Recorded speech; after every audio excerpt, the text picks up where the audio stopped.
This is all word of mouth, Yep. or if they come to our website, Yelp, Google accounts, and actually take their time to read, which is also very good. So Yeah. I kind of just let them talk, hear them out, and then come in whenever it's the best time. But it's really cool hearing the word of mouth spread out, and that's another thing. If you know how to give good service and you have good business, the work will be done for it, Yeah. by itself.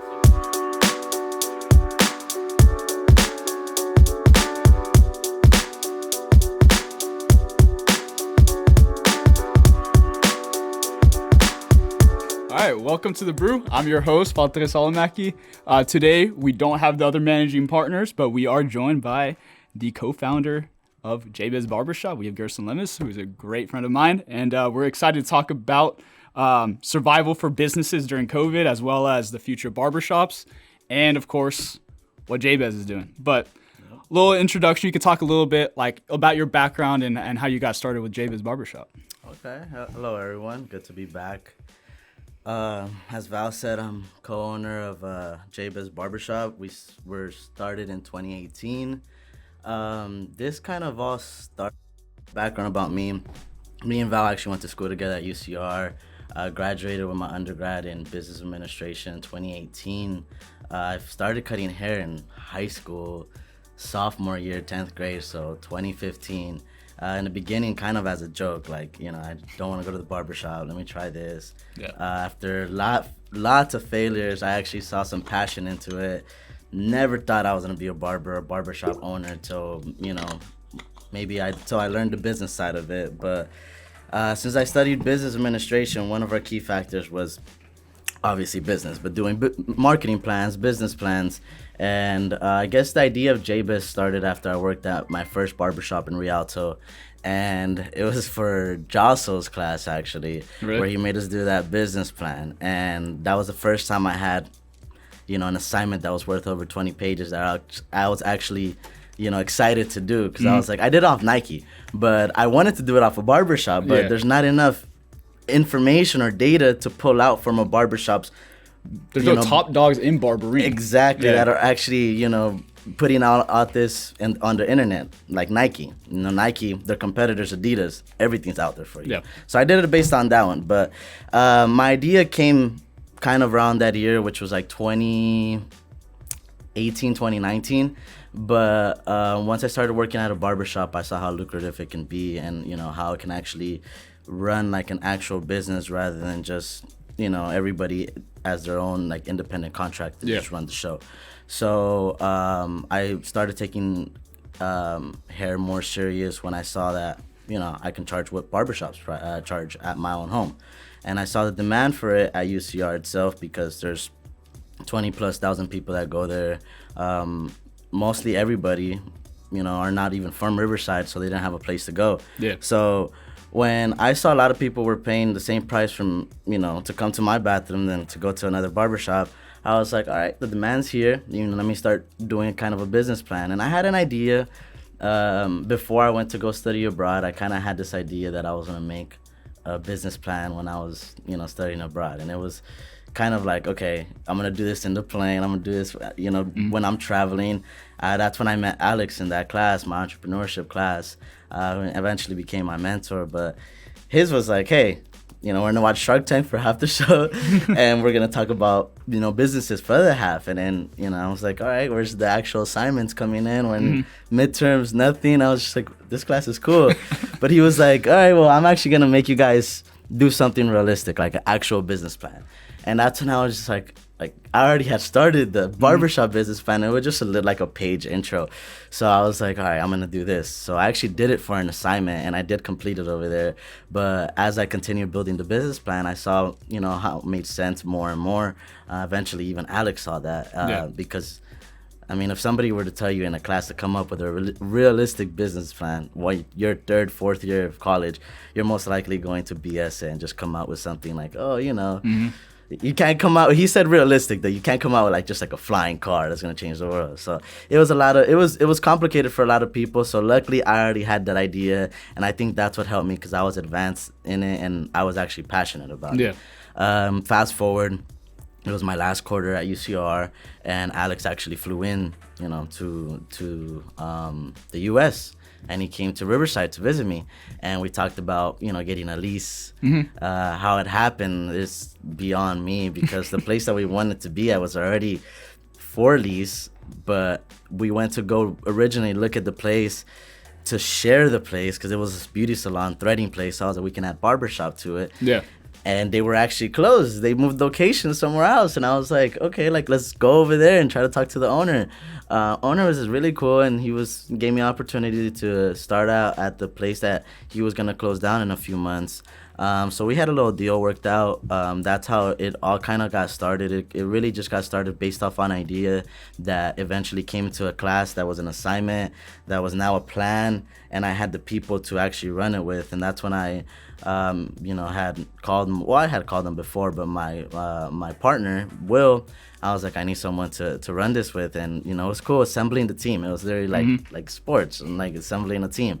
And that's originally how it got started, but, you know, how it's evolved, it's evolved way beyond, you know, my expectations. That's just because meeting other people, having the business just go on. We're almost 3 years into it, and that's mind-blowing to me, because again, this all started as a little idea that I had, that I was like, maybe, you know, it can be possible, and next thing you know, like it just became a reality, you know, super fast. Yeah, I mean, that's the one thing we talked about quite a bit on the show, is just the difference really between like an entrepreneur and a dreamer is just getting started. Like it's really just like, if you have an idea and you want to do something, writing down on a piece of paper and taking the first steps at it and just seeing where it goes. Because like, worst case, it doesn't work out, you go to the next thing, but like, you don't know unless you're willing to try it. And it, like, as you stated as well, is like, as you go about it, other people want to jump on board, as long as you can articulate what you're trying to do and how you're doing it in a different way. Because if you just started a barbershop, I for sure have never would have just jumped in and be like, all right, I can help you with this, this. But it was how you talked about your barbershop that drew my attention. So I mean, tying off of that,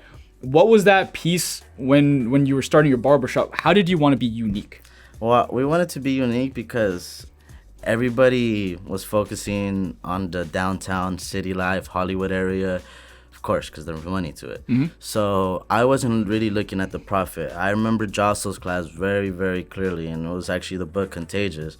It was like a part in the book where it talked about how you can how you can be different from your other companies by, you know, swimming in a blue ocean, so somewhere where no one's really competing in. And I thought about the campus. You know, I lived in it, cut hair in it, you know, I was a student, so I knew all about it, and I saw that there was a market, but nobody really targeting that market. So I saw the availability in that market, and maybe it wasn't taken for granted. Some people were just like, they're college students, they're broke. Yeah. You know, but they could be broke, but they care about their looks more than other people do. And they probably through a lot too, because in college is a time when they do care about their looks. Exactly, that's when they want to look good. You know, it's like their first time. So I mean, just having people come to me, changing their hairstyle, they're like, you know, this helps me talk to a different group of people. This helps me be a different person in a good way. You know, they evolve out of the shell, out of the bubble that they usually come in. So I saw the market available there, and I didn't want to compete with other people, because competing with other people sometimes slows down your progress on where you really want to be in. And if I'm going there, then I'm thinking about a barbershop, but in a different area now. It's not just it's just a barbershop in a way. But I was thinking of, you know, ways that 7-Eleven got started, ways that Starbucks got started, ways that a business that found a demand in the market got started and were placed in, you know, strategical places that were actually demanding people to come and seek their business. So that's what I started looking. I started looking at the market for the college campuses, and I started looking at the availability of it. And I'm like, you know, people have done it before, but not on the scale that I want to do it. And that's what got Alex's attention. That's what you got your attention. That's what honestly holds my credibility with my staff, because again, it's not just a barbershop. We have a whole idea out of this. We have a whole plan where we want to grow out of this and grow within our people, and they understand that. So that's what makes us different. And a lot of other things, you know, digitalizations, automations, customer service. My main thing, literally like my main thing for making this business plan was, I want to make a modern barbershop with its, you know, traditional traits when it comes to customer service. Modern in the place where it looks, how it feels, and how it runs. But traditional, not losing that sense, because one thing that I saw in the college campuses, going to get a haircut was almost like a drag. Like, it's like going to the DMV. You don't know how long you're gonna wait there. You don't really like the people there. You're looking around. You're quiet. You're on your phone. There's no talking, and it's like you dreaded going there. So I wanted it to be like how it was where I came from in Palmdale, like barbershop. You see friends there. There's games. People are talking. Music's playing. People are singing along. Sports are being talked about. I wanted to bring that atmosphere into into our business, because that's how it was in my bathroom. That's why people love to hang. That's why people would hang out there hours after they were done getting their haircut. And it was cool. It was that atmosphere. And that's what, when I asked for people, like, their feedback on why they come to me and all that stuff, it was mainly because of the atmosphere and the service I had brought to them. Quality's up there, but sometimes people don't even go to you for their quality. It's because they want to talk to you, because they like your business, they support you. But of course, quality is always a factor, so I didn't want to lose that. So I thought it was the perfect fit with the people we had kind of to build the team, because we had the quality, yet we had the service, the idea, the brains, So there's a lot of stuff that makes us different, but we plan to stand apart from all these other barbershops, because we're going to do it. We're going to open strategically with, our brains and with data, rather than with our heart and with our, ideas. Like, we actually have like a plan to get to this. And that's what I really like about it. It's just following the plan. Of course, I know we're going to get to this, but COVID, slowed down a lot of the stuff. Of course. But it's still keeping that mind. That's what makes me different from a lot of the other owners in the other, in the area that have closed down. I don't know if you know, Shaves and Fades closed down. It closed down already? Ooh. I think that's it. We'll definitely jump into that. Yeah. In the Cut closed down. Wow. Yeah. These are literally the top dogs. Exactly. So I'm like, the people that have been there for a while. Wow. Morgan's Barbershop couldn't actually close. They were working outside, and I get it. The people needed it too. And even when the cases were at its peak, we didn't do it just because COVID was so new. Everything was so new. We just didn't want to interfere with people's health. I didn't want to take any risks, because, health, especially for everybody that comes in there and everybody that works in there's priority, number one. So, that's what makes us different. Is I know I'm not trying to keep it open for this one barbershop. It's a way bigger picture. And that's for the whole idea, for the plan. That's what keeps me sane, especially throughout all this craziness that's coming. Yeah, no, absolutely. And I think the other important thing that you kind of brought up was like you said, it's just a barbershop. But a lot of times when people are talking about like building a business, building a startup culture, they're thinking of like, it got to be a tech company. It got to be something that's like an app. It got to be, software and all these things. Nah, dude, like, look at where cash flow comes from. Like, the beauty of barbershops is the cash flow's there. Yep. And you can actually calculate it out very well. And barbershops make a lot more money than people think. Because they're not reporting it. Exactly. Well, I mean, that too. But we'll talk about why it's important to report it, because of things like COVID, so you can actually get your government assistance when things are not going your way. But the other part of that is that you have to look at it, it's like, if you build a barbershop, if you think of it, I'm just going to build one location, you probably won't make that much money off of it. But if you think about the scalability and creating a system and using data to like actually have a strategy behind it, now you can make one thing that creates an X amount of growth to a massive amount of exponential growth. And that's how real estate works too. That's why I always think it's so funny when people are like, oh, you are building a consulting company, but you're supporting with a barbershop. I'm like, absolutely. And I'm actually more excited about the barbershop than anything else, because it's so traditional. And as you say, most people overlook it. So they're not using data to make decisions. They're not creating technology integration to make their systems better. They also try to there's traditional, but then there's like traditional, which is like, they try to make it so masculine that people don't feel comfortable, and the openness. And that's one thing I really like about Jabez as well, is that you have barbers that speak different languages from different backgrounds. Everybody's really welcoming. Anybody can come in and get a haircut. As long as people respect everybody, that's all that matters. Nice. And that's the culture that college students want. And that's what barbershops miss out. And that's why you're saying, like, they go to another barbershop, they might go there for the quality originally, but where they choose to go on a consistent basis is the atmosphere. Yep. And if you build that atmosphere correctly, they'll come back. That's why Starbucks doesn't have the best coffee. And anybody who thinks Starbucks is the best coffee, overpriced, and it's honestly dessert. It's not real. They have the regular coffee, the roasts, whatever. Yeah, but the main thing when it comes to Starbucks is the atmosphere. You can go there, you get Wi-Fi, you can work. Yeah, exactly. Yeah. That's why I started getting Starbucks, actually, because I was like, they have good Wi-Fi. I'm gonna get this and something else. It's over expensive, but where else am I gonna go? Exactly. So you always have to think about those things, that not necessarily how do you compete on the side, because if you compete on quality, you're gonna be in a fight with everybody. Yep. But if you differentiate based off the experience that you can provide, now you can create advocate for your business and you can grow it faster. That's exactly why, like, when people in fraternities right now are asking each other, hey, where should I get a cut? I know, because I've talked with people and they literally, like, they don't even know who I am, but they just, like, somebody told somebody, then they told me, like, hey, by the way, my friend literally in the chat go to Jabez and all these things. And I'm like, hell yeah. That means that what we've worked on for the last, like, 2 to 3 years have actually, like, now really kicked in. One of my favorite parts about the shop is the fact when, like, somebody walks in and, you know, they get comfortable right away. They start jumping in other people's conversation. They'll see somebody that they know, and they tell me, they're like, I like it here. You know, you guys are welcoming. Like, I feel good here.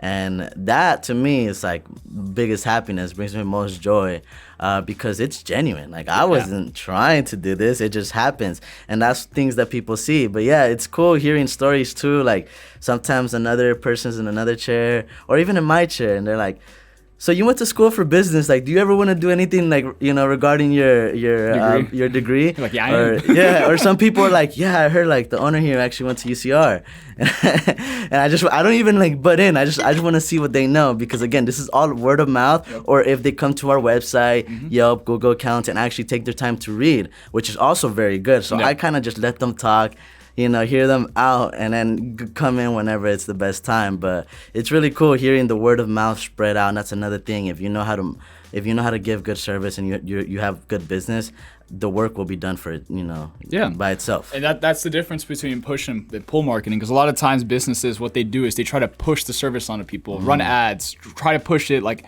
get people to come to your store, and it's not organic, and you're not going to get a lot of loyal customers that way. But if you do pull marketing and really create that environment that people want to talk about you, and you help amplify that, and your job is just to amplify. You can still run ads, but the focus of the ads are not to get sales, it's to create awareness. And then you can tie on that. That's what's going to create a sustainable business. Right. And that, I mean, that's just a tip for anybody trying to make a business. It's like, don't try to be too aggressive on, like, getting your name in front of people. Focus on how can you get other people to want to talk about it, because you're always going to trust your friend. You're not going to trust the owner of the business. Especially for something that's so personal, like personal grooming, you know, like haircuts. So it's like, I know it for me. I have a lot of stories where I've gone to a barbershop that completely messed up my hair, and I know maybe everybody in here does, but that's why you want to trust somebody that actually been there, because they're gonna tell you that, because reviews, we can make them up. You know, we can make it look way better than it should be. So yeah, with this stuff like that's this personal, you should really focus on word of mouth, you know, providing good service. Because one thing that I do hate about some barbers and barbershops, because I've experienced it, is, you know, they don't want to take this one extra person because they say it's one extra person. Before, when haircuts were $20, now wherever they are, $30, whatever the case may be, you're like, it's only $20. You don't see the long term. You know, this person can actually turn into 10, hundreds of customers, because they're gonna spread it. Their friends are gonna spread it, and you know, it's like a chain that just keeps going. So it's like, it's not just $20. It's not just $30. It's not just one person.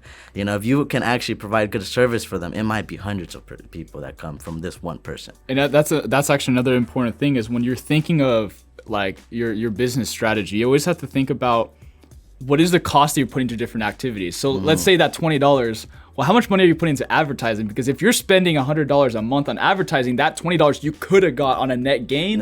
You're now losing out on hundreds of dollars of free marketing, as you brought up. And I know that for a fact when it comes to your business, because when COVID was, like, at its peak, like, well, not at its peak, but when it was dying down in the summertime and people were booking again, and you had people, like, from different locations come. And even before COVID, you would be open after 6 p.m. And people weren't, so they would come all the way to you. So, like, having that openness and being able to take customers when other places are just like, no, we're going to sit by the rules, and 6 p.m. we're not going to give anybody a haircut anymore.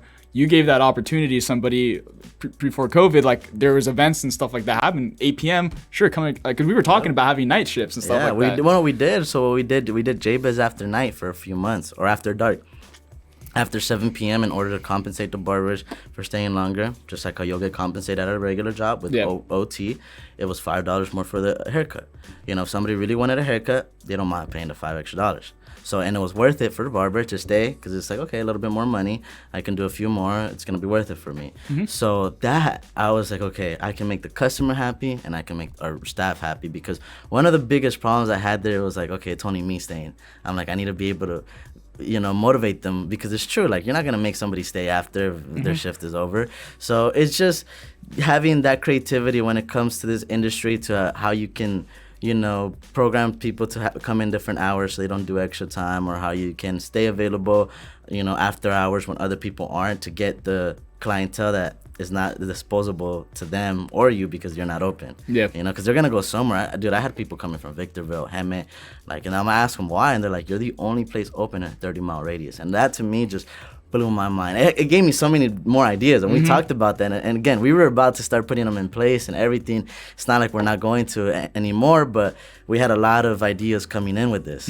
So I'm excited for that, but I know, you know, it's going to come again. Of course, yeah. I mean, it's one of those things that, like, this is exactly why they always say, like, you should have a business plan, but you shouldn't have a rule book. And the reason why is because if you write, like, your 5-year plan, you can't predict what's going to happen. Nobody knew that COVID was going to hit. And when it hit, anybody who was so stuck on that plan would have just failed right there, because they don't know how to adapt. They don't know how to change.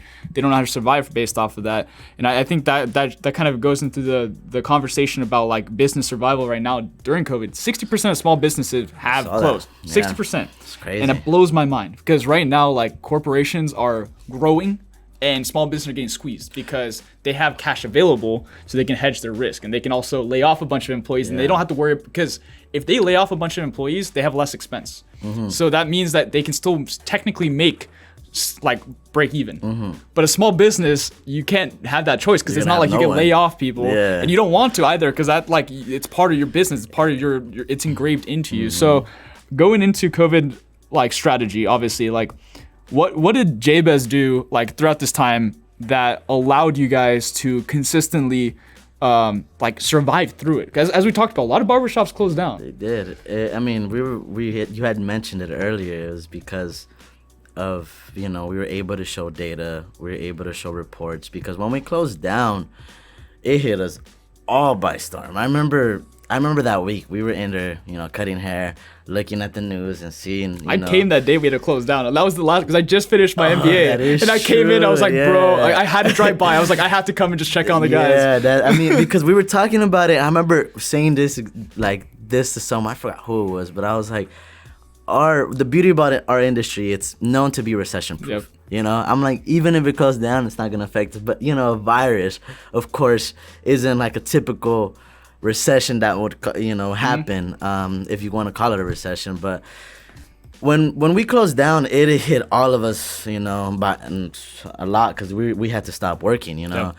We did have a rush of people come in because we're going to close down, and we were actually going to close down because I know other places they didn't at all. So when we closed down, first things first is I had to, you know, try to contact our landlord, try to see what we're gonna do, because we're gonna be closed. Just like how we were being affected, they were being affected as well. And, you know, they weren't, you know, trying to play. They were like, if you had to close down, but all our expenses are still the same. So that's, as a business owner, it was the most frustrating time of my entrepreneur, you know, life, I guess you can say. So far. Because I was like, I don't know what we're gonna do next. You know, I don't know how we're gonna stay open. But I had to stop and think, there's hundreds of thousands of people in the same boat. So I'm not gonna be the one affected by it. Then that's the times I did get into stocks too. So I got more into, like, politics and following. I think we all did now. But I started, you know, being more aware of the news and what's happening, and that's when I started seeing the talks about government funding, about, you know, the loans they're gonna do, and I jumped on it quick. You know, I remember the first week it came out, and the third day I was already done with the application, but it was just like a pre-application. It wasn't the full application. I still thank her to this day. Her name's Asha. She actually called me because she saw my file, and she said it was a unique file because of our industry. We're not a tech company. We're not a retail company. A lot of times in our industry, there's not a lot of data to be shown. Yeah, paperwork, especially for the accounting. Okay, exactly. So she was like, she's a owner of a few salons in LA and Long Beach and that area. So she knows about the industry, and that's when they hired a bunch of people to help, and she was part of the people that they hired to help. So she reached out to me, and she was like, please tell me you take card. Please tell me you have a POS system. Please tell me you have a good accountant. Like, basically, please tell me you have something to show for it, rather than just tell me. I'm like, luckily I do. It was a little complicated because it wasn't the way exactly that they wanted it, but we got it to work because it was data that was, that we can prove and show for, and that we've, attached our business entity to it. So it wasn't something we just made up. So the reason why we were able to get funding was, one, we applied on time. Yep. Two, I took help when I needed it because it was the first time for me, going to a government loan besides student loans. But I didn't really know what was going to happen. Luckily, they weren't too harsh on trying to ask for everything, but for some people they were because they didn't have anything. So we were able to show, how much we were pulling in each month. We were able to show our history of the previous year, taxes. We actually did our taxes and we were up to date on them. So all that gave us funding, thankfully, to be able to withstand, luckily, like about another year or so of type of closure that's happening or slow business. Yeah. So after that, I had an ease. Like, part of me had an ease because the business is safe. Yeah. But again, my people, the people that worked in there, they're like me now. We still have bills. We have no income coming because we're being affected by it. One, legally we weren't supposed to, and two, even if you're going you're going low key and you're doing it, you're still running the risk because of how close we are. Yep. Because now you have to go into someone else's house, or you have to let someone else in your house. So it's like you want to stay in, but you're inviting people in. It's kind of contradicting what you're trying to do, especially if you have a family at home. Exactly. And their views on it. But that's when the whole unemployment assistance started to come in. And in the beginning, I knew they weren't going to qualify because of the status that they were going to do. Yep, contractor. So I waited, and then they finally did the UPA, for the contractors. Yep. And that one, I walked people through it when they needed help. Or I sent them the link. Some people were able to do it. But I was trying to be there as I could for all of them, and keep sending them a text like, hey, do this, it's your money, you have the right for it. And luckily most of them, everybody got approved. They were fine for a little bit, like, okay, like this takes some weight off my hands because I know they're fine. And I was grateful that I was being able to put in that position where I was able to help them and the business. And we weren't stuck in a position where, unfortunately, other people were stuck in, where they didn't know where they're going to do next for this month's rent or for this month's. So when we eventually did, be able to open back in June, some people were catching up on that then. Finally catching up on that then with closure. So what we're doing now is we're playing catch up. Luckily for us, some of our barbers had better months than they did before COVID, So we're not playing catch up. Right now what we're doing is we are seeing a slow peak of our industry just because people aren't really going out. They're not getting their haircut as consistent, or they just don't feel safe. Comfortable doing it. Comfortable coming out. So our business has taken an effect, and a good one, in a bad way. But that's what we were able to do to, not close our doors and to maintain open, is we were prepared.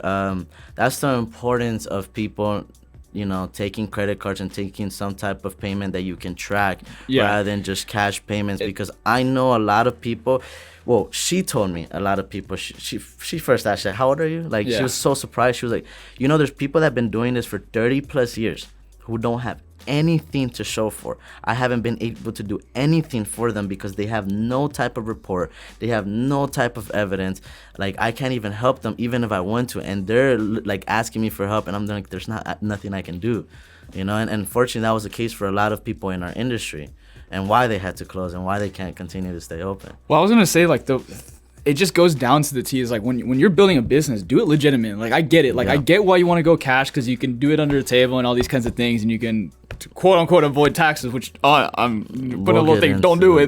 Don't. I'm not encouraging that in any way, shape, or form. Just get a good CPA. That's just get it. But make sure, like, when you build a business, the two areas you always want to get support on is legal and your accounting.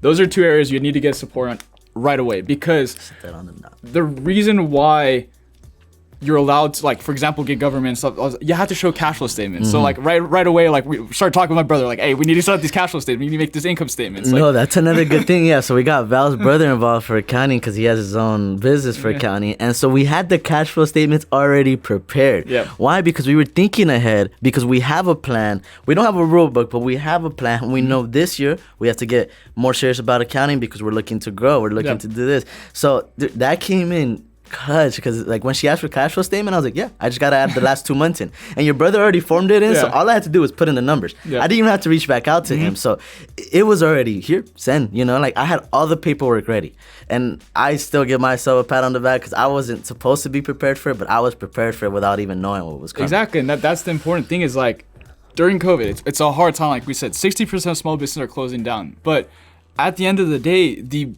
best way to survive through it is, one, following the rules, but two, asking for help. And the other part of the asking for help, and it's hard for a lot of businesses, but like this is why it's important to have like a website where you can then have like pre-orders for your service. Right. Like if you're a restaurant, having people that can buy gift cards and stuff like that, so you can get that cash flow for that month, at least get you to the next month. I get it's a survival thing, and it's really hard. Like the decision of closing down or not when like restrictions come about you, I know it's a hard decision for a lot of people, because at the end of the day, like you got to pay your bills, and a lot of times you might feel like politicians don't care about that, and I can completely understand that sentiment, but you still have to look at it as like, if I do stay open and an infection does happen within my business, I just lost the credibility of all my employees. I lost the credibility of the customers coming to my store, and I'm going to be forced to shut down. So now and possible lawsuits, legal, it can be a quick downhill. But I mean, going back into what we're talking about when with the other barbershop, these barbershops been around Riverside for a long time. Longer than we've been here. Way longer. So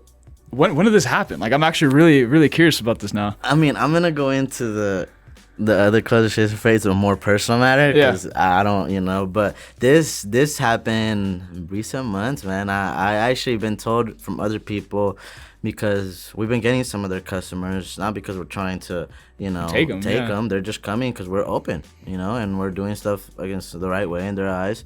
And I always ask them every time. Me being studying marketing, I always ask when it's somebody's first time, how'd you hear about us? How what made you decide coming here? Was it Google? Was it our website? And they're like, well, yeah, I saw you guys through Google. So then I started asking them, where'd you go before? Because I want to know what differentiates us from the place you went to before and how it is now. They're like, I went to In the Cut. I went to Shaves and Fades. I'm like, oh, what happened? And he's like, dude, he actually closed. And so people tell me, their own customers tell me. But this all happened after the second opening that we did, because we opened in June again, closed back in July, mid-July, and we opened back in September. So it was recent, dude, like 6 weeks ago. Damn. Like it was like the end of September, start of October that I started to hear about this. I was like, damn, like I'm not surprised, but I'm surprised.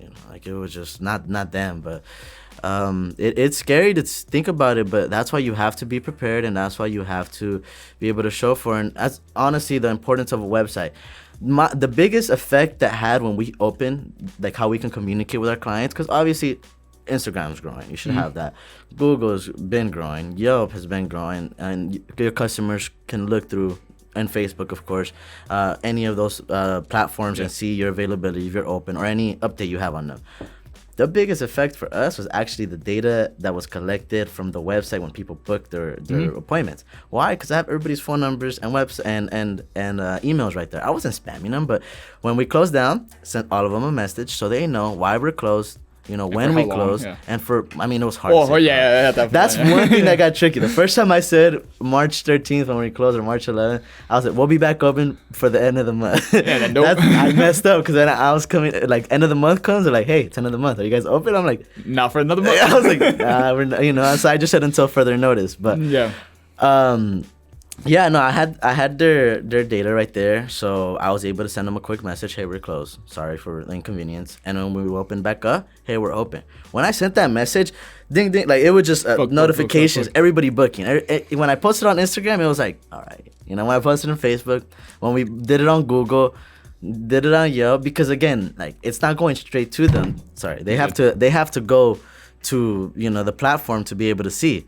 But with the data, it really went straight to their phones. So that helped a lot. And if you didn't have that, then you have to sit there and personally text everybody. And know who you had and like your paper sheets and like sign in all these things. And have all these contacts, and you have to do that manually. So shout out to that data, because it was one click away. Literally took me 10 minutes to write the message, and we got response right away. Hey, happy to hear you're open again. I'm gonna be back in. Just booked my appointment. Just did this. So for us, it was nice to see like how people were reacting to us being open, and how we've been able to actually keep those customers. Because some people went bald, some people started becoming a barber themselves, or some people just went to other places. And all that, happens. But yeah, the website is key for many things. But during this pandemic, that was the most. And I was actually going to bring that up. And I mean, I'll tap myself in the back for this. Like the thing that was like blowing my mind was like, I was tracking like all the barbershops in Riverside, and like on SEO purposes, who's getting found when like openings happen. So like everybody was closed. Nobody was searching barbershops. All of July, not July, all of May, and then going into June when things started opening up, it was funny because by us having the strategy behind the digital strategy, the website, and all these things, and having SEO, you guys went from like 12 searches to 400 searches in 1 month, and then you were consistently at 400, and you're still right now, I think you guys are almost at like 500 searches a month, while all these other barbershops, they don't have a website, nobody's finding them, so they don't know which ones are open. If it's a question mark for like where I'm going to go, of course you're going to go for the first search, Jabez Barbershop. So I mean, this is exactly why you should hire Free Logic to do your digital strategy, and I'll help sure that you can grow. But I mean, the interesting also part of that is a lot of times I always get asked like, why is it important to collect data?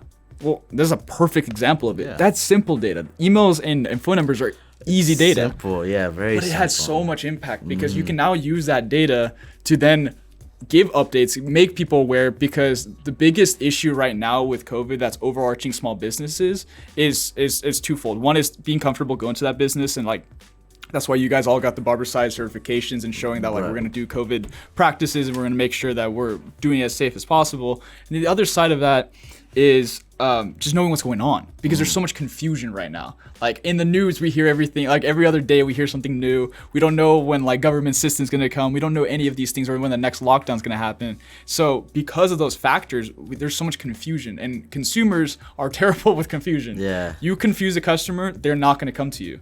So you got to make sure that you always keep them aware of everything that's going on. But I mean, going into that point of like government shutdowns, like the same thing we brought up, you can't control what's going to happen, unfortunately. But hopefully, if they do decide to do another shutdown, which looks pretty likely in case they're blown up, hopefully they do it right. And like they give out assistance to the businesses before they lock down, to make sure that businesses are willing to close down and are comfortable through that period, not freaking out. Because if you just lock it down, 60% of small business closing down is going to go to 80. I guarantee it. A lot of businesses can't survive one more shutdown. I mean, actually, the shutdowns, we've talked about this plenty of times. The shutdowns of businesses from COVID are actually going to happen after, COVID actually goes away. It's weird, because that's when the effects going to come, and you're playing catch up too much, that you're just like, I'm in too much debt. It's not worth it. Or, you're just so tired of it and beat from it that, you just don't do it. It's okay. Wrong pipe. But yeah, so that's, very important to have website, very important to have data, because that's just one of the few things that data can actually do. But when it comes to another shutdown, we're prepared for it in a sense. We've been knowing it was coming. I would rather them do it in an appropriate way, where they do have funding available for the businesses and everybody's not just scrambling. And I think people will be more prepared for now. But yeah, talking about another shutdown, we're talking about more businesses, more mom and pop shops closing down. So this is where we try to give some attention and awareness to the importance of having a digital presence, of having data to be able to show for tracking stuff, taking other forms of payments rather than just cash, just so you can be able to sustain yourself if another lockdown happens, or in case another pandemic happens. It's not likely that will, but you never know. So you have to be prepared for it. And on top of that, consumers are still not going to trust, like, we're still going to always want to wash our hands. Like, after this is over, people are going to have PTSD from it. So like, you have to understand, when you're building your business right now, how do you set it up? And that's why I always talk with you. I'm like, we're gonna make sure the next one's like completely contactless, like everything from start to finish. The booking, like you have no payments, you can do everything through your phone. Like I want to make sure that we build that out because just consumer behavior has changed. Like the way that we perceive businesses and interact with businesses is completely different now in this era. And then on top of that, like what you brought up when it comes to like after this period's over, a lot of businesses will close down. So the unfortunate reality of competitive markets, this is actually when you should be strategizing how to grow.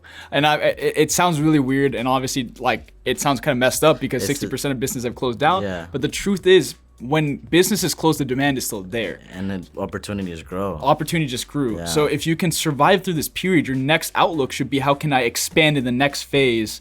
Survive now, expand afterwards. And right now, definitely don't expand. Save your cash, like hold on to that for dear life. And then after it's over, then you can start looking at, okay, this is the new market landscape. This is what happened. These businesses all went down. These customers are now can potentially become my customers. How do I make my systems in a way that I can now take advantage of this market and grow? That's capitalism. It's messed up, but like you have to play that game. Well, I mean, whether you, whatever you do, there's a winner and there's a loser. When it comes to business, you know, I feel bad for everybody that's closing down and everything, but at the end of the day, you know, I can only feel a certain way, but I have to worry about my business and us being open and the opportunities that grow because we were still planning on growing. But no, one thing that you brought up that I didn't want to talk about is more people are starting to pay through the app more now than ever, you know? And it's actually funny because we take in less cash now than we've ever had. Like our cash is very minimal. It's like, I would say 85% credit card debit, you know, digital, whatever it is, but it's not cash. The rest is cash. It's like such a little is cash now. You know, there's still people that always pay with cash, but for a business that's so traditional, and I tell you, when we started, it was the other way around. You know, so I've seen the shift in this. So yeah, definitely we talked about this, and I know we want to do it, make it all contactless, and our customers are already kind of used to that. You know, they don't really call, they book on the app. They don't really like come and pay cash. A lot of them are already prepaid on the app before, or they already come with their payment knowing what it is. We have the contactless, you know, payment, but obviously we still have to go up there and still do the payment. There's ways to grow and improve from there, but we're doing stuff that a lot of other, you know, businesses aren't doing, and I see the opportunities that are growing with you know, the structure that we have going, and I'm excited for it because although it is scary right now being a business owner with another lockdown coming and the unpredictableness of COVID and pandemic, it is scary, but I'm excited because again, we have a plan to this, and I know opportunities are gonna grow, and I already know when all this comes back, when UCR's campus is available, we're right back where we started. And that's one thing that probably affects me the most is that February and March we were actually approaching our best month. Those 2 weeks were our best 2 weeks, and it was just getting like, yeah, this is our best week, yeah, this is our best, like, you were coming in, how you doing, this is our best month, this is our best week, you know, like we just broke our record, like it was going up, you know. We already know that can happen again, but it's just a matter of time. So I'm excited for that because the opportunities were already starting to show, and now they're even more visible than they were before. Yeah, no, absolutely. What do you think like the futuring of barber looks like? Like what is the barber post pandemic? Like, I mean, a lot of people are still gonna, you know, they're still gonna do it by the book. Yeah, but like, what do you think the future of barbering is gonna look like? I mean, I kind of saw a glimpse of it when the CDC and State Board is who patrols, you know, the hair industry, when they came out with their announcement on like the reopening guidelines. A lot of it was recommendations and were suggestions, not really so mandatory, which I can easily see a mandatory, on things like appointments only, you know, no walk-ins, no waiting area. Try to not take cash, take other forms of payment, you know, just have a business that can run without everybody having to be in there at one place. So, you know, strategizing the barbers, making sure that they're not all spaced out and, you know, super close, or that they're all not in there at one point. So what it might happen is we might see a shift in this industry to where walk-ins were super popular. You would just, it's Saturday, let's go get a haircut. No, it's you have to plan it out now. Just like how food. I mean, I don't see what's the inconvenience of it, because still I get the atmosphere. That's one thing. You do take a dip on the atmosphere. It's different because you don't have everybody in there. We're all, talking. The atmosphere has changed. But I mean, think about food. When you go pick up food, everybody's ordering online now. So by the time you get there, it's grab and go.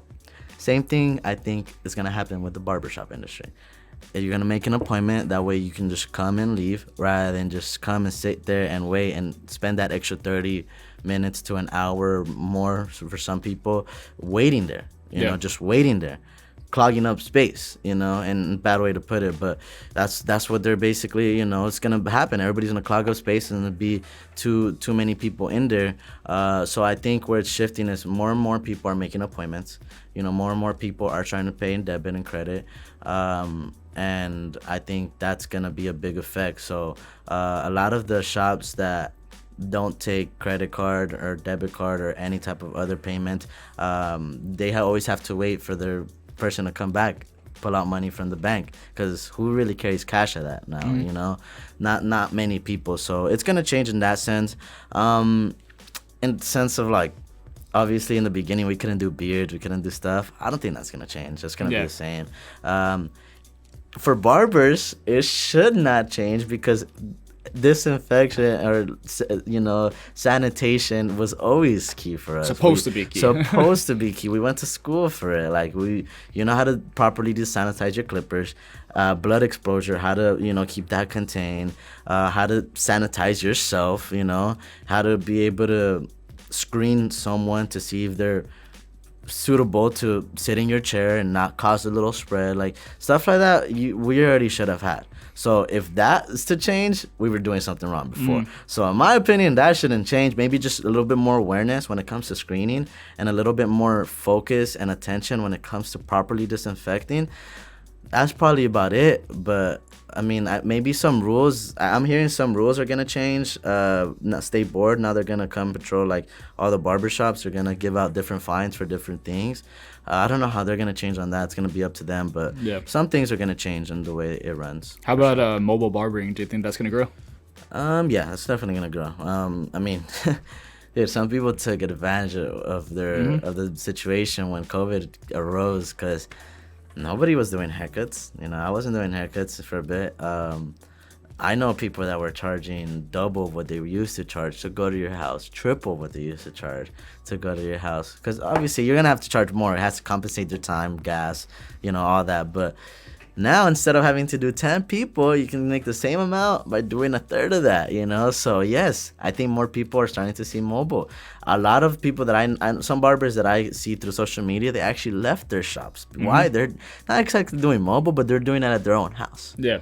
Because there's, for some there's more money, for some there isn't. But some people choose to go that way. I think more people are going to start going that route and doing stuff out of their own house. But I don't know if it's going to be temporary, but mobile has always been on the come up. It's slowly going on the come up, and I think after COVID it will still keep going on the come up, because we were talking about it when I was walking in. Two people today after this, I'm going back to the shop and doing some cuts, but I had 2 people cancel on me. They called and said, I'm sorry for the late notice, but unfortunately with the cases rising in Riverside and SoCal, I don't feel safe going out to get a haircut right now. I'd rather just wait, and there's a lockdown coming, so there's no need for a haircut.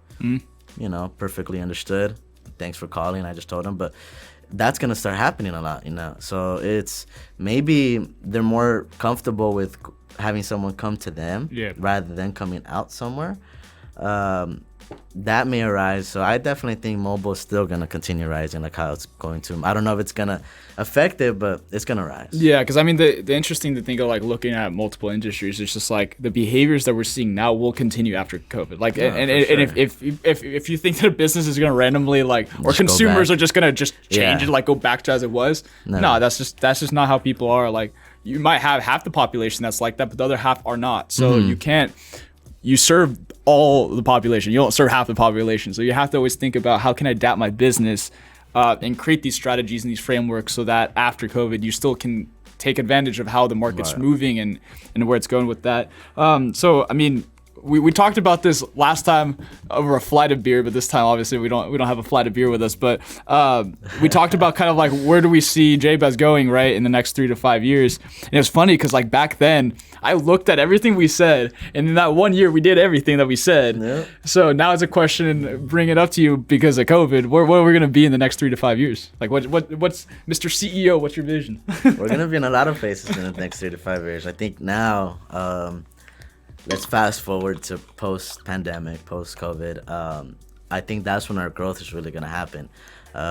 We've been able to show that we can withstand a high rent even in the slowest times, so that to me proved a lot. But after this, and it's taking off again, we were best month, best week. I plan to go straight to back to that. And once we go back to that, it's just expanding. We already had talks going into place where, I guess for Nelson, but we're trying to go into UCR, and that was already almost in place before this happened. And I'm not backing out of that. We're still going to there. Once we get that, so then we're moving on to the next one. So we talked about strategically, honestly, I can say in the next 3 to 5 years, we should have double-digit, businesses open in Southern California or just in general. I think we'll start hitting the double digits then. That's the goal, and I'm saying it now because I know it's possible and we can get there. So it's just a matter of time for once we can open up 1, 2, 3, then now we can open up 3 again, and opening up in bigger volume because we have a proper data to show for. We have a proper plan to go by, and we have a structure that's kind of like no other in a sense, where it can run itself with proper management.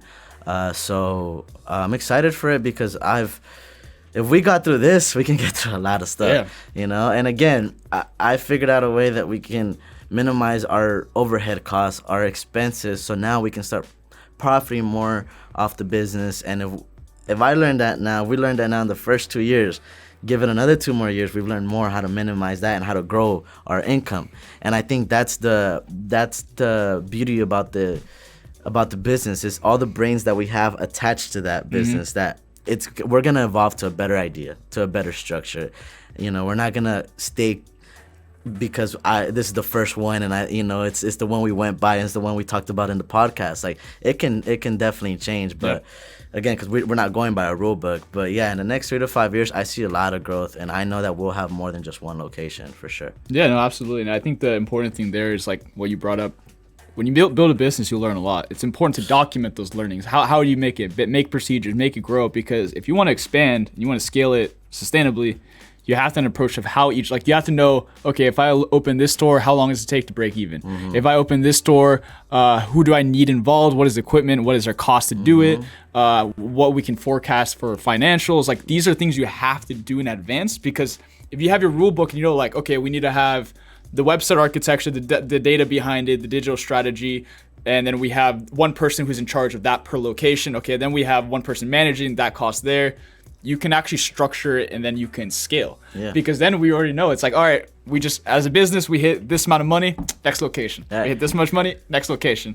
And we're comfortable with it because we know it's not a risk, it's a net positive we can do for the business. Right. But I think that is the part where a lot of small businesses kind of get stuck as the mom and pop. And it's fine. If you want to stay that way, that's great. But if you want to make a lot of capital with a small business that's based off a geographical location, you have to scale. Like you have to open up different locations. And to do so, you need to have a clear approach to do it. Right. Otherwise, you're going to guess. And when you open up too many locations, you might get a little greedy about it, and it's going to backfire on you. You might lose all your money real quick. Exactly. So that's another thing. So that's why I feel like you have to have a group of people who really not just know the industry, just know business in general, because you're right. You could go and try to open up 20 locations. And it's like, no, you just had to open up a few. You didn't have to open up that many. So I'm not trying to do it by a huge volume. But one thing that you said is very true. All of us business owners have to do it. We have to be able to track not only our success, but our failures, our things that we don't want to track, the things we don't want to remember. But if we look at first year financials, man, I would change a lot about it. But you have to take those mistakes, Yeah. But going into opening up other ones, you can minimize costs. minimize expenses because now you have a better relationship with someone who's selling you the equipment that you need, so you can get a wholesale price. Now you have a better idea of how to negotiate for your rent, so now you can have a lower overhead on your rent. You have a better idea of just how you can do everything, how to get supplies. Before, we didn't have an account. We were going to regular retails to get our supplies. Now we have a business account. Literally, it's like we were paying here and now we're paying here. We're saving on that. And we have different streams of income that we want to add to the shops, where it's not just cutting hair, where we can add in, different stuff to it. So, yeah, I mean, it's going to definitely be able to structure and move forward with less costs, more income, to make it less of a risk. Because, in the beginning, it's a huge risk. But I feel like we got past our first 2 years. That's the biggest risk, first off. Being a business owner for 6 months to 2 years is like the biggest risk you can have. We're past that risk, and I can see why. I can definitely see why. It's the same thing with Free Logic, man. The first 2 years, I was scared out of my damn mind. I was like, I don't know where this is gonna go. But then after that 2 year mark hit and we started getting cash flows, I was like, okay, I see it now. Yeah. I'm a lot more comfortable with the things. Yeah. It's a rewarding feeling. That's one thing. That's one of my, I think, the greatest thing about being an entrepreneur is the reward that comes to it, because you know how hard it can be, or how stressful it can be. And so to see some positivity or some light is a feeling like unlike no other, in a way. Absolutely. And it's interesting, like, when you build a business, there's a lot of things you don't know. And this is why I recommend for anybody who wants to build a business, read books, like learn from the people that have done it, because there's a lot of advice. The best advice, I just reread one of my favorite books. It's called 0 to 1 by Peter Thiel. He's the founder of PayPal, and he's the investor of like Facebook and stuff like that. And he said the two biggest mistakes anybody can make when you build a business is, one, who you build it with, because that's like a marriage. You can't get out of that. You gotta pick very wise, and don't pick based off of just who comes into, like, pick who based off your vision, who buys into it, because they want net positive. And if they say they want equity, they don't want money, that's the partner you want to have, because then they're in it for the long run, and you know that off the bat. And then number two is a legal structure. And I know we talked about this as well. It's because, like, I messed up when it came to Free Logic. It's an LLC right now. It's going to become an incorporation. Same thing we've talked about is, like, we got to think about for Jabez is, like, which route is better if we want to scale to make it so it's a solidified structure. And I recommend anybody who wants to build a business, study the shit out of legal entities. Or just get someone who knows it. Like, you have to get that right. It's confusing. It's confusing because I was always taught, do an LLC. Yeah. And then when I started building, I was like, man, this is the worst structure I could do for what I want to build out. Like, it has to be an S corporation. Right. So you have to research or get somebody and get advice. Pay for that. That advice is worth it. It's worth it because once you get to the point where you want to scale and you can't, you just shot yourself in the foot and you're gonna have to redo it again. So that's why that, and then the co-founder, my recommendation, anybody who wants to, like, build a business, definitely get co-founders, because that's the fastest way to grow it. Yeah. But when you pick somebody, make sure you're asking questions tied into the vision. Don't ask questions based off their skill. You can always get someone, pay for skill. But co-founders should be based off vision and vision only, because if you try to get somebody who's skillful, they're always going to get another opportunity, and you should already know that. And they can leave something exactly like that. Yeah. No, I always tell my business partners, like, hey, if you think we're going to be a millionaire off this shop, you're wrong. And I'm going to tell you that right now. Like, if you're in it to be a millionaire off this one, like, I hate to break it to you. Like, it's not happening. Maybe another business, but this one, no. And he's like, how can we become to that level? I'm like, well, it's the vision. You know, it's the long term. We talked about it and all this stuff, and both believed in it, and we were both in it. So, yeah, co-founders, like a marriage. You know, you got to have trust in that person, and you got to make sure that they're in it for the long run, and they're not just looking to make their quick buck in the first year or two. Like, and also you got to know it's not gonna just happen. Okay, just take 1 year of sacrifice. Like, it's years, you know, and there's no exact timetable to it. It could be 5 years, it could be 10 years, you know, but it's gonna be worth it. And you're right, the vision is the most important thing, because if you just find someone skillful, then they can just go out and venture out, or sometimes they can sell your idea to someone else if you don't trust them. Exactly. You know, so yeah, it's number one thing. Absolutely. So, going off of failures, so the way we always end this show is with a failure story. And the reason why is because, as we talked about, a lot of times people don't see the underlying struggles that people go to get to where they end up. And we always want to really articulate from those that have succeeded in one way, shape, or form, what it really, like, where it took them, like, all the different events in their life to get there. We gotten stories from professors, like I was telling you beforehand, about, like, failure in golfing, and we've gotten failure in teaching. We've gotten failure at a job. We've gotten failure for me to, like, get internships. And, like, everybody has a unique story, and usually there's kind of a catalyst point where you realize, like, all right, I need to reflect on it, I need to grow from this, and I need to push forward. So all open to you, whatever you want to share. Okay. Thanks for telling me. So a failure story, well, before I even go into the failure story, I think one of the reasons why failure stories are important, we all have them, first off, but it helps you succeed. I mean, the most successful people, they tell you gotta fail before you succeed. Sport, business, life, whatever it is, that has to happen. So the position I'm in right now, it's really cool because I graduated from UCR, right by UCR. We're getting involved in the campus. I know that life very well. I know the ups and I know the downs and I know the mids, because I've experienced them. So I've been put in a position where some people say I inspire them, because of the age and the position I'm in, and something that I never really thought I was going to be able to do at this time, But people do say that, and I can now see why, because at one point I was in a way that if I met myself now, I would have inspired myself for sure, because going back to freshman year, of college and a little bit of sophomore year, it was personal issues that were going on that, I had to get through, but also the opportunity of all this freedom. I'm in college campus. I'm living by myself. I'm, trying to support myself as well. But I'm also new to this college education, So one thing that I did a failure in is school and time management and balance. Those three things are very important to me now. Because balance is, yes, I could have had fun. I could have met people. I met some of my closest friends through college, So I always thank God for that, because it's like the relationships you made are going to go forever. So, but I also do look back at my failures, and I failed to be able to balance that.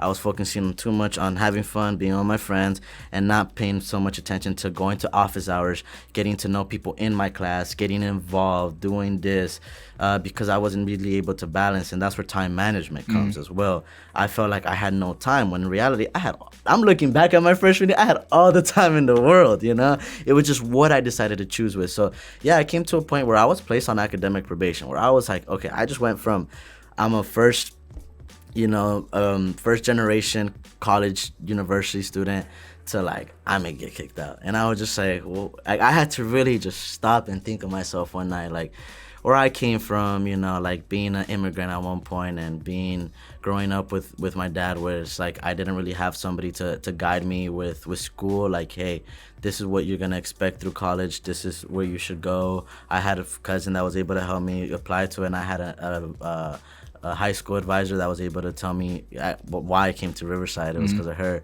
But in reality, I still felt like I was so new to this, and I didn't have somebody that like went through the exact same thing that I went through. So it was failure upon failure. I was failing in this one class. I was failing in the classes that I was best at too. Why? Because I wasn't properly prepared. I was procrastinating too much, and it wasn't working. I didn't really know how to do proper time management.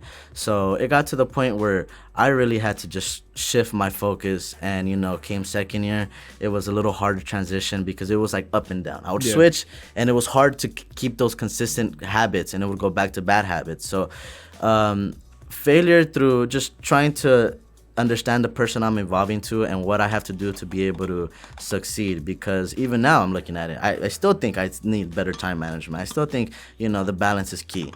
That better, understanding in that. But in the beginning, man, it was just like, I felt like, I always said this, if we would have started the shop like my second or third year, it would have been different. But everything happens for a reason. I'm a big believer in that. But I felt like I had to go through those mistakes in order to realize now, like, okay, I'm a different person because of this, and this.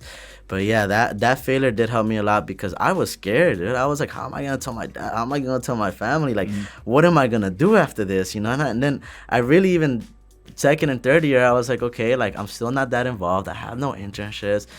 Why am I getting my degree? I was asking myself that question a lot. Why am I getting myself the degree? Like, I felt like a failure, even though I was doing things most people weren't. Yeah. So finding a failure and using that failure to motivate me and to show me what I can do to succeed was one of the biggest changing points in my life, because I was able to actually identify those failures, and I'm able to talk about them now, because a failure is something you don't want to talk about. Yep. Only if you let it be a mistake. A mistake's only a mistake if you don't actually learn from it and or grow from it. So I'm happy you do this at the end of your shows, because you realize the importance of failures. You realize that you need to have failures in order to succeed. So obviously, like, I've had bigger failures, but in terms of where I'm at right now, that was a pivotal point, or a failure that I guess I would have again. So would you say that failure really just allowed you to like change your mentality about how you want to approach life, and allowed you to like persevere, and that allowed you, especially like now times with COVID, do you think that failure allowed you to like take these situations you're having right now with the barbershop and do it a lot more clear-headed? Yeah, definitely, because dude, that failure in the beginning, I was like, this is the end of the world. This is the end of the world, you know? And it's not the end of the world. So yeah, it definitely helps, because at the end of the day, you're the only person that can change your mindset. I can spit some knowledge to you and I can tell you all this stuff, but if you just go back home and not apply anything to it and not do anything, so it's really only you. So I've learned through failures through other people, but a lot of times you got to learn the hard way. You got to go through them. So yeah, I think that one's one, because it was a failure that I was able to identify. I didn't have an intervention when somebody came. You know, you're in college. You don't have the same academic advisor you did in high school. They'll sit you down in class, like, Gerson, you have you're on this. You need to do this. What are we going to do to get you better? You know, it's like, hey, you're out. You know, like, you're on academic probation next quarter, you're out. Yep. Then you have to reapply and do this. Like, they got 20,000+ students, like how we just said. So definitely I look at that failure like super important, because I was able to overcome it, you know, my own thoughts. Got it. And to end it out, you got any final advice for anybody who might be going through failure right now? It's not the end of the world, you know. Again, it's only a mistake if you don't learn from it. So the failures you're going through now, it's kind of like I guess you can say like the chicken pox, like, in a way, you know. Better to have them now than later when you're older, you know. Get through the failures now. But I don't know where you're at the point of your life, but better to have these failures now than later, because they're probably gonna cost you less than they would later. So if you're just starting out in a business and you're seeing a lot of failures, you know, you just gotta try to stick through them, because eventually these failures are gonna lead to your success. I haven't really heard of a story where I haven't really heard of many stories where it was just all success, you know? It's very rare. And if they do, they're lying to you in a way. They just don't want to talk about their failures, maybe because they're still going through them. So it's okay to go through failures, but just know, you know, get a good group of friends that you can talk about your failures with, that somebody that knows about failures. That way they can put some you know, positivity in your mind, because some people look at failures like a good thing. Like, I've looked at some failures, especially that happened in COVID, like a good thing, you know, because honestly, as weird as it sounds, we were trying to get funding. We were trying to do this to expand and to grow. COVID got us funding faster than any other, you know, bank, just because of the opportunity. So the opportunity arose, and we were able to turn a failure into maybe something we can talk about, you know, a year from now, into maybe it's something that then ends up being a success. So you just got to stick through the failures, man. Yeah, no, absolutely. No, I know. I love that. I love that advice. And then to kind of close it out, we allowed the guests to plug, you know, their own business, their own stuff. So you got any last statements for JBiz Barbershop? Well, for JBiz and for, you know, general, JBiz has been a place that's grown, you know, more and more in my heart and other people. So definitely feel welcome to come whenever you want. We have quality service. We have a good atmosphere, like Val was talking about. You don't just have to come to me. We have very, very good barbers in there you can have a very dope conversation with. But also, put aside JBiz, most of you guys already know about it, is invest in yourself for sure. Invest in your wealth, make your money work for you as well, and keep working, you know, because when success comes, it's gonna be a rewarding feeling. Whether you're a business owner or not, you know, you just gotta continue evolving in life, because we're gonna get through some tough times, but these tough times make us stronger. So just get through these tough times as another lockdown comes in. That's all I have to say. No, I appreciate that. Well, thank you for being on the show. Thank you for having me. Of course, and that's it for the Brew for today.